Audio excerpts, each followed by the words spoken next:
All right, so, okay. Friends, what do you say? What's going on? How's everyone doing? Good? Welcome back to Babylon Talmud. Today we're studying Daf Chav Gimel, Daf 23 of Masechta Moed Katan. Friends, what do you think Daf Chav Gimel talks about? Mourning, Avelus. Yeah, it talks about different aspects of Avelus, including is there Avelus on Shabbos? Alright, what am I going to tell you, friends? We're going to start in Daf Chav Beis, Amud Beis, 3 lines from the bottom. Tana Rabbanan the Rabbi start Chacham Shemes Beis Midrasho Bottle. So if you have like a Rosh Yeshiva let's say here we're in Yerushalayim. Baruch Hashem, I live in Yerushalayim. So there's a lot of Beis Medrashes here in Yerushalayim. So if the Chacham, the leader of the rabbi of the Beis HaMedrash passes away, so then his Beis HaMedrash, I guess that day, they kind of, focus on the funeral. I guess I imagine it's for that day. That's actually interesting. So apparently there's actually different opinions about is it specifically that day or maybe it's for the week. The reason why I'm having second thoughts here is because we're going to see in a minute about what to do on Shabbos, and I think the assumption is that being the case, so maybe we're talking about the whole week over here, right? That if the rabbi dies, so for the entire week, then they kind of don't have regular sort of schedule. Bezdin Shemes, if the head of the court dies, so apparently every city had their own court, so if the head of the court dies, so then all of the study halls of that city, so they kind of don't have regular sort of schedules. They don't. They're not learning on the regular schedules. And they go into the synagogue. Everybody changes and scrambles up their seats. The people who normally sit in the north would sit in the south. The people who normally sit in the south would sit in the north. Nosi Shemes, when like the leader of all of Israel dies, so Batei Midrashos kulam betelin, so all of the Batei Midrashos in all of Israel are batal because the leader of all of Israel died. Uvnei Akneses nichnasim leves Akneses v'korin shiva, and on Shabbos, and that's why the thing is right. Meaning, so I think the point is that like for the entire week, kind of everything is sort of schedules are not the normal schedule, but on Shabbos they would go to the synagogue specifically just to read from the Torah, because reading from the Torah they wouldn't be able to do on their own. So davening, they would daven on their own. They wouldn't go to the synagogue and do sort of normal services. That they would not do because the Nasi died. However, the Kriyas HaTorah, so they would read from the Torah, right? So it says that they would go into the synagogue, V'korin Shiva, and they would read from the Torah, V'yotzin, and then they would leave. That was it, but they would daven at home. Rabbi Shua ben Korcha Omer says, Rabbi Shua ben Korcha lo sheyelchu v'yitalu bashuk. Now when it says that after they read from the Torah they leave, it doesn't mean that they should go and have a good time in the market. Now I assume if we're talking about Shabbos, they're not shopping in the market, but I guess, they're not going to hang out. Eliyoshin v'domin, they're going to sit and they're going to be silent. Ve'enomim shmua, period. You sit, they're going to be silent. Because the Nasi died, so it's a big deal. Now in general, we do not say things of Torah in the house of the mourner. But they said about Reb Chananya ben Gamliel that he would say different kind of Torah learning in a mourner's house. Tana Rabbanan, the rabbis taught, Ovel, a mourner, Shabbos Rishon, for the first week, and Yotzim Pesach Beiso. So he doesn't leave his house. Shnia, on the second week, Yotze ve'eno Yoshev b'mkomo ve'eno medaber. Now, the second week, he's allowed to leave his house. But he doesn't, I guess when he goes to the synagogue, he doesn't sit in his normal place, and he doesn't speak to anybody. Shlishis, in week 3, Yoshev b'mkomo v'eino medaber. Week 3 is allowed to sit in his proper place, but nonetheless, he does not speak to anybody. Revius, on week 4, Arei k'chol adam. He's like everybody else. Rabbi Yehuda Omer, says Rabbi Yehuda, Lo utzuchu lo shabbos rishon liyotzei mipesach beiso. Says Rabbi Yehuda, one second. Obviously, the first week, the week of Shiva, it goes without saying that he's not leaving his house. Everybody's coming to him to console him. Rather, the second week, he doesn't leave it. That's when we have to kind of say that he doesn't leave his house.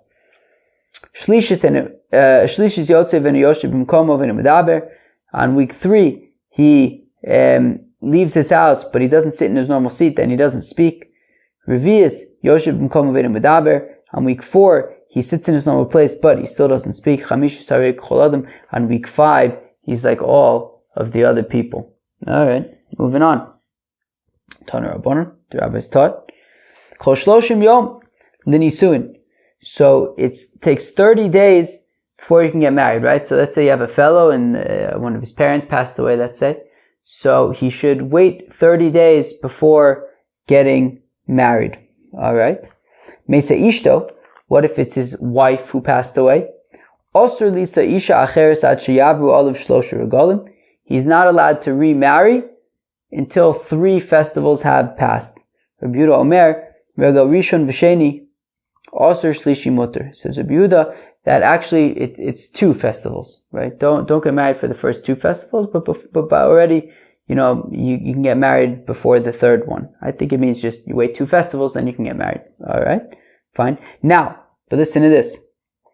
V'im ein lo banim, but if he doesn't have any offspring, mutter lisa la'alter, well then he's allowed to get married immediately. Mishum bittul peri v'rivyu, out of concern for we want him to have children. So if he doesn't have children, so then he can get married immediately. Henicha lo banim katanim. What if his wife passed away and there are young children? Mutter lisa la'alter. In that case also he's allowed to get married immediately. Mipnei parnasasan. So that, because he needs help, right? It's very difficult for him to raise the children by himself. So he can get married immediately so that he has assistance raising the children. So essentially when we say that, that there are limits on when you can get remarried, so that's specifically talking about somebody who either already has that's talking about somebody who has children, or let's say has older children. But if he has younger children, if he doesn't have any children at all, then he can get married immediately. There was a story that Yosef, the priest, his wife passed away, and already in the cemetery, he was already working things out with his ex-wife's, with his late wife's sister. Come and help out with your nieces and nephews. But nonetheless, even though already, in the cemetery already, he was already working it out that his late wife's sister would move in with him. But still, they only got married later on. What does it mean later on? After 30 days. So in that case, he nonetheless waited 30 days. Okay, but it sounds like already immediately.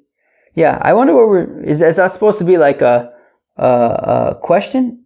Meaning, because we had said a minute ago that if he has younger children, so then he can get married immediately. But now we're saying like a story where essentially, I don't know, he didn't get married for 30 days. But,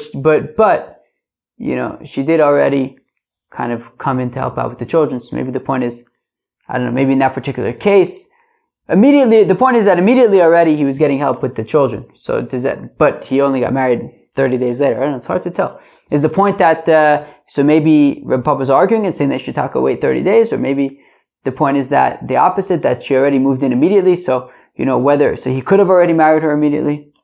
But, alright, we do see that already, right away, he was getting help with the children.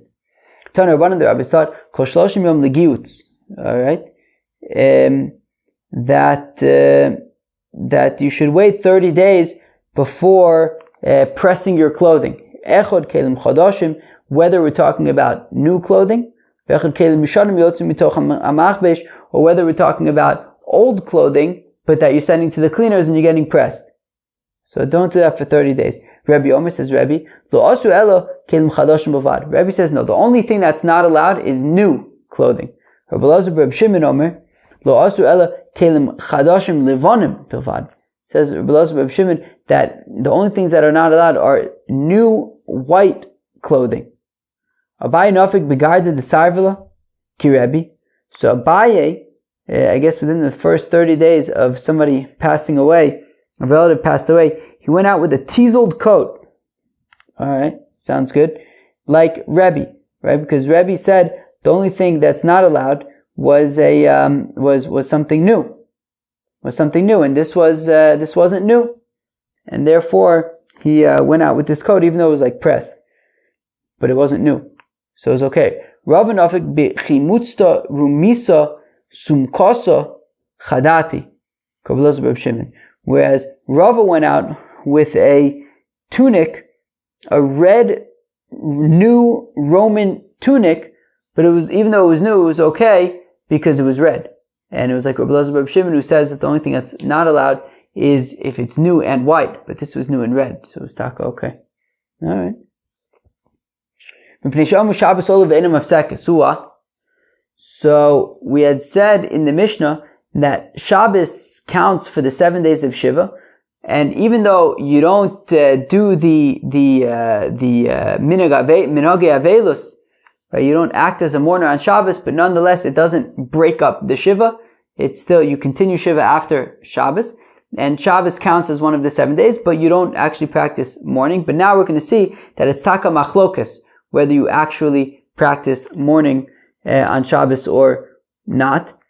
Bnei Yehuda v'nei Galila. Oh, so it's machlokas between what they did in Yehuda and what they did in the Galil, in the Galilee, in Judea and the Galilee, I guess. Hani Amrei. So these say Yesh Avelus b'Shabbos. So I guess one of them say that there is mourning on Shabbos. Hani Amrei ein Avelus b'Shabbos. And the other opinion is that there is not Avelus on Shabbos. Nice clean machlokas. So according to one opinion, the taka is Avelus on Shabbos. Alright. Mandomer Yesh Avelus b'Shabbos. So according to the opinion that there is Avelus, that there is mourning on Shabbos, the Katani Ola, as it says, well, Shabbos counts as one of the 7 days. Why does Shabbos count as one of the 7 days? Well, because there's mourning on Shabbos. Mandomer ein Avelus b'Shabbos. According to the opinion who says that there is no mourning on Shabbos, the Katani ein mafsekes. As it says that it does not break up the Shiva, does not stop the Shiva. And after all, if you assume that there is mourning on Shabbos, so if you would say that there is Avelus on Shabbos, well then, if you're practicing mourning on Shabbos, then obviously there's not going to be any interruption. From the fact that the Mishnah had to say that there's no interruption for Shabbos means that you're not practicing Avelus on Shabbos. But one second, but it says that it counts as one of the 7 days. Why should it count as one of the 7 days if you're not practicing mourning? So, well, since it says by the Shalosh Regalim that they don't count, that they don't count, that since by the Shalosh Regalim they don't count, right, that you don't have the Avelus on the Shalosh Regalim. So Tana Reisha Ola. So that's why the Reisha has to say that it counts. So for consistency, since it says by the Shalosh Regalim that it doesn't count, so it says over here that it does count. L'manda Omar Yesh Avelus b'Shabbos, and according to the opinion that says that there is Avelus on Shabbos, Hakatani Einam Afsekes, but it says that it doesn't make a doesn't make a hefsek, right? Why should it have to say that it's not going to make an interruption if there is Avelus? If there is Avelus, then obviously it's not going to make an interruption. Why is there a need to say so? So Mishum de Kabar Lemisnei Seifim Mafsikin Tanaresha and Mafsekis. Well, since it says by the Shalosh Regalim that it does interrupt the Shiva, so it says by Shabbos that it doesn't break it up, even though, obviously it's not going to break it up since you are practicing Shiva on Shabbos. Alright? Lemur Ketanoi. The Gemara wants to say that let's say that this machlokes, whether there is mourning on Shabbos, whether there isn't mourning on Shabbos, is actually a machlokes tanoim, mishemesumuto lefonav, going all the way back to Masechta Brachos, the third parak of Masechta Brachos. Where was I when we learned the third parak? Was I in? I can't remember. I was either in Singapore or I was in Bangkok. So then we get Tanoim. Let's say it's like a machlokas Tanoim mishemesumuto lefonav. So a fellow who somebody passed away and has not yet been buried.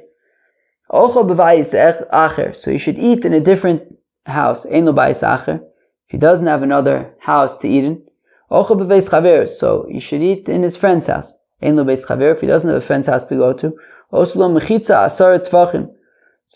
so at least make some kind of a makeshift wall that's 10 tefachim tall between yourself and the nifter and the mace and the corpse. If he doesn't have epis to make a partition, so then he just turns his head the other way and then eats. He doesn't lean when he's eating. He doesn't eat flesh. He doesn't drink wine. He's not motzi other people. He doesn't bench for, say, birkas hamazon for other people. And he doesn't lead the zimun, doesn't participate in the zimun. Right, with 3 people benching together. You don't bless for him, to be motzi him. You don't include him in a zimun. And he doesn't say kriyas shema minat tefillin, and from prayer and from putting on tefillin, and all of the mitzvahs in the Torah. Right, a person's in onein, right? He hasn't yet buried his relative, so he doesn't do any of the mitzvahs. V'Shabbos, what about on Shabbos? Mesiv, so he leans. V'ochel, and he eats. V'ochel basar, he eats flesh. V'shos yain, he drinks wine. U'mevarich, and he says he can bless for other people. U'mezamin, and he can lead the zimun. U'mevarchin, u'mezamin olav, and they can be motzi him in benching, and they can include him in a zimun. V'chai b'kriyashma v'tfilin, and he says kriyas shema and prayers and tefillin, and all of the mitzvahs in the Torah. Alright, so if it's on Shabbos, so then he does all the mitzvahs. Let's say Reb Shimon ben Gamliel, Omer, mitoch shenischayev be'elu nischayev b'chulin, it says Reb Shimon ben Gamliel, since he's chayev in this, he's chayev in all of them. It says Rabbi Yochanan, what does it mean he's chayev in all of them? Tash mishamita ika benayu. That the nafkamina between the Tanakam and Reb Shimon ben Gamliel is whether he would do the mitzvah of Ona, the mitzvah of being with his wife on Shabbos. So Reb Shimon ben Gamliel says yes, the Tanakama says no. So let's say that if we dig a little bit deeper, this is machlokas between the Tanakama and Reb Shimon ben Gamliel to my savar yesh avelus b'Shabbos, that the Tanakama says that nonetheless there is avelus, there is mourning on Shabbos, and therefore he wouldn't have tashma shamita with his wife. Whereas Reb Shimon ben Gamliel says that there's no avelus on Shabbos, and therefore he should be with his wife even though he's in onein on Shabbos. Mimai. And then the Gemara says maybe that's not the machlokas. Maybe machlokas between the Tanakam and Reb Shimon ben Gamliel is not about whether there's avelus on Shabbos, because maybe maybe the only reason why the Tanakama says over there that he would not be with his wife on Shabbos is Elam Mishum Demesumutu Lefanav. That's because he still hasn't yet buried his relative. But maybe in the context of Shabbos, where he's already buried his relative, maybe the Tanakhama would say Ein Avelus b'Shabbos. Maybe the only reason why Reb Shimon ben Gamliel says that he should be with his wife on Shabbos, because he still hasn't, the mitzvahs of Avelus don't apply it, because he hasn't yet buried his relative. But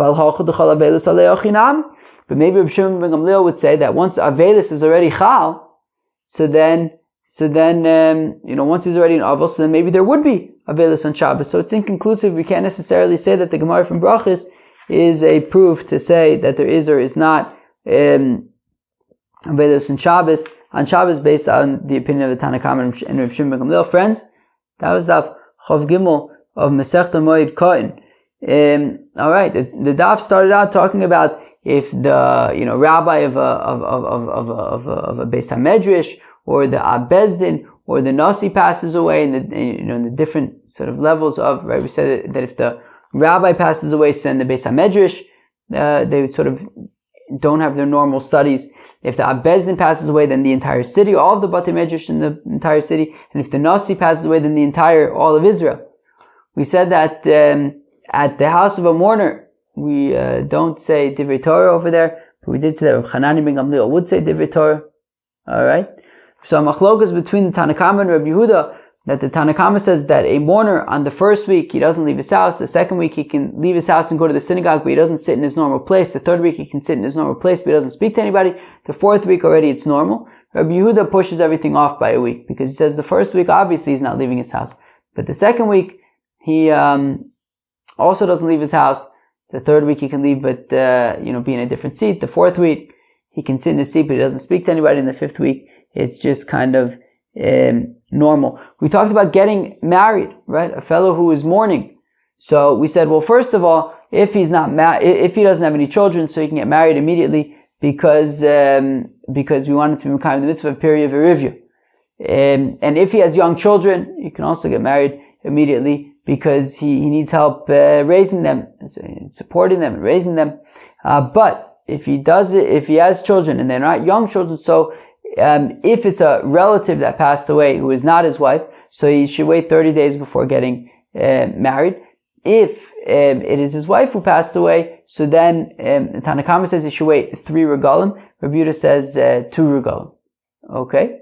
Then we saw the difference between, right, then we got into the question of, is there mourning on Shabbos? We saw machlokas between the people of Judea and the people of the Galilee. Right? One opinion is that there is mourning on Shabbos. The other opinion is that there's no mourning on Shabbos. Well, friends, that was Daf Chav Gimel, Daf 23 of Masechta Moed Katan. I hope you enjoyed. Peace out.